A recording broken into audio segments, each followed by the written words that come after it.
Welcome to my channel talk smartly. আজকের ভিডিওতে শুধু খাবার নিয়ে আলোচনা হবে। খাবার কি ভাবে আমরা খাবার নিয়ে ইংলিশে কথা বলতে পারি, কোন কোন সেন্টেন্সের মাধ্যমে। তো ভিডিওটা কিন্তু খুব ইন্টারেস্টিং হতে চলেছে, এটুকু বলতে পারি। আপনারা প্রথম থেকে দেখতে থাকুন। আমরা খাবার নিয়ে সেগুলো নিয়ে কিভাবে আলোচনা করতে পারি ছোট ছোট সেন্টেন্সের মাধ্যমে ইংলিশে। এরকম প্রায় 20 থেকে 25টা সেন্টেন্স এই ভিডিওতে থাকবে এবং প্রত্যেকটা সেন্টেন্সের ইংলিশ আর বাংলা মানে আমি বোর্ডে লিখে দিয়েছি। আপনারা চাইলে ভিডিওটা পজ করে লিখেও নিতে পারেন, এছাড়া ভিডিওটার স্ক্রিনশট নিয়ে নিতে পারেন। আর এটা দেখে যদি আপনারা নিজেদের প্রাত্যহিক জীবনে ডেইলি লাইফে এইভাবে কোয়েশ্চেন করতে পারেন, এইভাবে সেন্টেন্স বলতে পারেন ইংলিশে, তাহলে সেগুলো শুনতেও খুব ভাল লাগবে আর আপনাদের প্র্যাকটিসও হয়ে যাবে।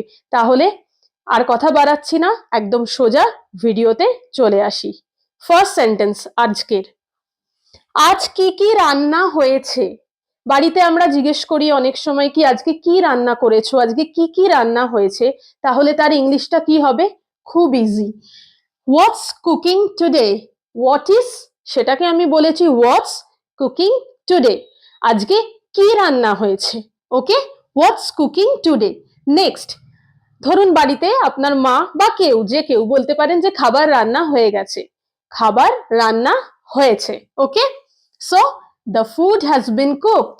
খাবার রান্না হয়ে গেছে, খাবারকে আমরা বলি ফুড, তাহলে the food has been cooked. Okay, next, তুমি কি খাবার খেয়েছো। কাউকে জিজ্ঞেস করছেন ওভার ফোন বা নর্মালি সামনাসামনি জিজ্ঞেস করছেন কি তোমার খাওয়া হয়ে গেছে, তুমি কি খাবার খেয়েছো। তার ইংলিশটা কত সুন্দর দেখুন, হ্যাভ ইউ ইটেন। এখানে কিন্তু পারফেক্ট টেন্সের ইউজ করা হয়েছে। টেন্সের ক্লাস নিয়ে আমি এর পরবর্তী ভিডিওতে আসব।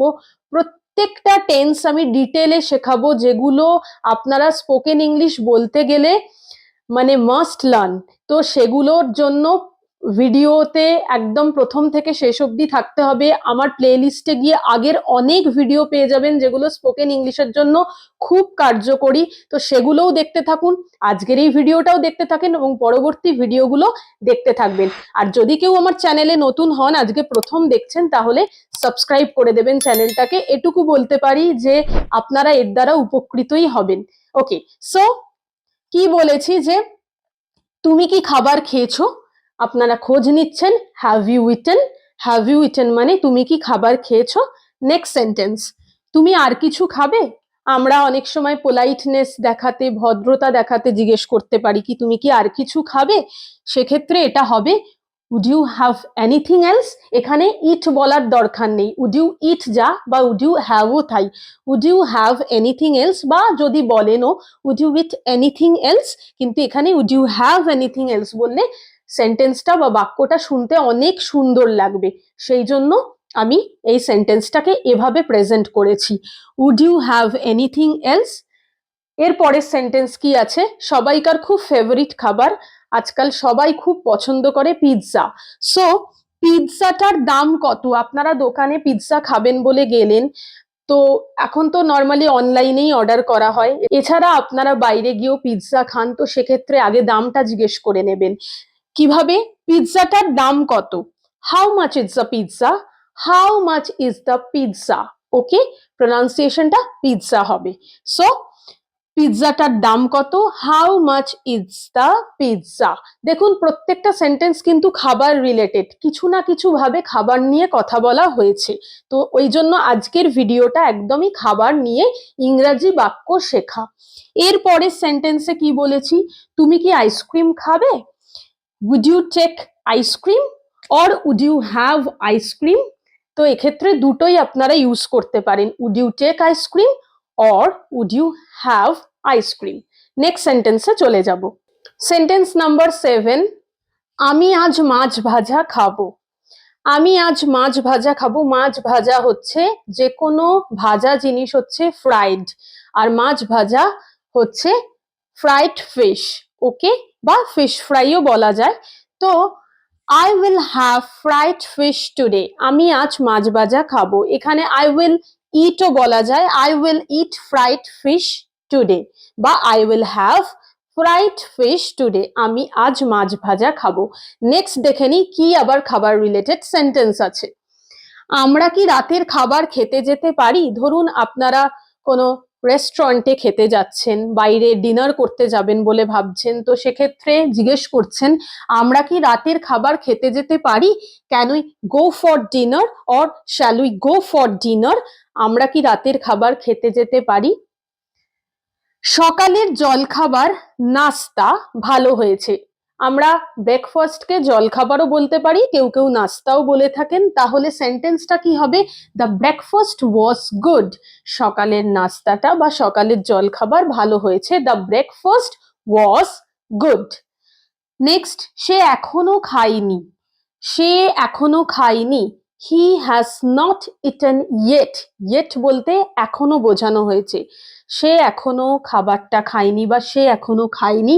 হি has not eaten yet. Next sentence, আপনাকে ধন্যবাদ, খাবার সুস্বাদু হয়েছিল। কেউ ধরুন আপনাকে ইনভাইট করেছে, আপনি সেখানে গিয়ে খেয়েছেন, তো খেয়ে আপনার খুব ভালো লেগেছে, তো তাকে এবার তো থ্যাঙ্কস জানাবেন, আর তার সাথে এই কথাটাও বলতে পারেন যে thank you, the food was delicious. Delicious মানে সুস্বাদু, যেটা খেতে খুব সুন্দর। নেক্সট সেন্টেন্স, আমার পেট ভরে গেছে। অনেক সময় আমরা বলি না না না আর খেতে পারবো না, আমার পেট ভরে গেছে। সেক্ষেত্রে ইংলিশটা খুব সুন্দর, শিখে নিন। My stomach is full. My stomach, stomach মানে এখানে পেট বোঝানো হচ্ছে। মাই স্টামাক ইজ ফুল। ওকে, আমার পেট ভরে গেছে।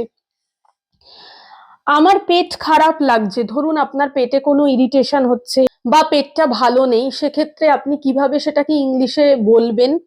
যে I feel trouble in my stomach. I feel trouble in my stomach. আমার পেটটা আজকে ভালো নেই। তো তাড়াতাড়ি করে এটাকে স্ক্রিনশট নিয়ে নিন এবং আপনারা পজ করে লিখে নিন। এগুলো প্র্যাকটিস করবেন। ভিডিওটা ভালো লাগলে লাইক, শেয়ার, সাবস্ক্রাইব মাস্ট। ওকে, নেক্সট সেন্টেন্সে আসি। এই সেন্টেন্সে বলা হয়েছে আমার এখনো খিদে আছে। ওকে, আমি এখনো ক্ষুধার্ত। সো সেন্টেন্স কি হবে ইংলিশে? I am still hungry. I am still hungry মানে আমার এখনো খিদে আছে, আমি এখনো ক্ষুধার্ত। তো কিভাবে বলা হবে? I am still hungry. Next, বেশি চকলেট খাবে না। বেশি চকলেট খাবে না কে আমরা কি বলবো, কিভাবে বলবো ইংলিশে? Don't it too much chocolate. Don't it too much chocolate. বেশি চকলেট খাবে না বা বেশি চকলেট খেও না। নেক্সট সেন্টেন্স, চকলেট আমার খুব পছন্দের। I like chocolate very much. Chocolate আমার খুব পছন্দের। So the sentence would be I like chocolate very much. Next, জল খাও। জল খেতে বলা হচ্ছে, তো জল খাও খুবই সোজা একটা sentence. Drink water. Drink water, জল খাও। তারপরে সেন্টেন্স, তোমার সন্ধ্যের খাবার খেয়ে নাও। সন্ধ্যের কোনো স্ন্যাক্স, ধরুন আমরা সন্ধ্যেবেলায় অনেক সময় অনেক কিছু খেয়ে থাকি, তো তোমার সন্ধ্যের খাবার খাও, সেটাকে বলছি have your evening snacks. Have your evening snacks. সন্ধ্যের খাবার খেয়ে নাও। নেক্সট, তোমার কোনটা পছন্দ, বার্গার নাকি নুডলস? তো which one do you prefer, burger or noodles? Which one do you prefer, burgers or noodles? খুব শক্ত শক্ত কোনো সেন্টেন্সই নয় এটা, একদম সহজভাবে বলছি। প্রত্যেকটা সেন্টেন্সের বাংলা মানে এবং ইংলিশ মানে একসাথে সুন্দরভাবে বোর্ডে লেখা আছে, যেটা দেখে আপনারা প্র্যাকটিস করতে পারেন। তো আর লাস্ট কটা সেন্টেন্সের জন্য ভিডিওতে চোখ রাখতে হবে। নেক্সট সেন্টেন্সে আসছি। আজকের ভিডিওর লাস্ট তিনটে খাবার নিয়ে সেন্টেন্স দেখে নেওয়া যাক। খাবার নষ্ট করবে না, খুব important sentence. Don't waste food. খাবার নষ্ট করবে না, নষ্ট করা অর্থে ওয়েস্ট করা। ওয়েস্ট মানে নষ্ট করা, তাহলে ডোন্ট ওয়েস্ট ফুড, খাবার নষ্ট করবে না। এরপরে সেন্টেন্স, আমি সবজি খেতে ভালোবাসি। সবজির ইংরেজি অর্থ ভেজিটেবলস, তো I like to it vegetables. আমি সবজি খেতে ভালোবাসি। লাস্ট সেন্টেন্স, আমি ভাজা জিনিস পছন্দ করি না। I don't like fried food. ভাজা জিনিস, ভাজা খাবার, fried food. So I don't like fried food. আমি ভাজা জিনিস পছন্দ করি না। ভিডিওটাকে এতক্ষণ দেখার জন্য অসংখ্য ধন্যবাদ। ভিডিওটাকে প্রথম থেকে শেষ অবধি বারবার দেখুন। যদি কোনো জায়গায় প্রবলেম হচ্ছে আমাকে কমেন্ট করে জানাবেন, আর ভালো লাগলেও কিন্তু আমাকে কমেন্ট সেকশনে গিয়ে জানাতে হবে। তো এরপরে আরো ভিডিও নিয়ে আসবো, ততক্ষণ stay tuned with me. Thank you.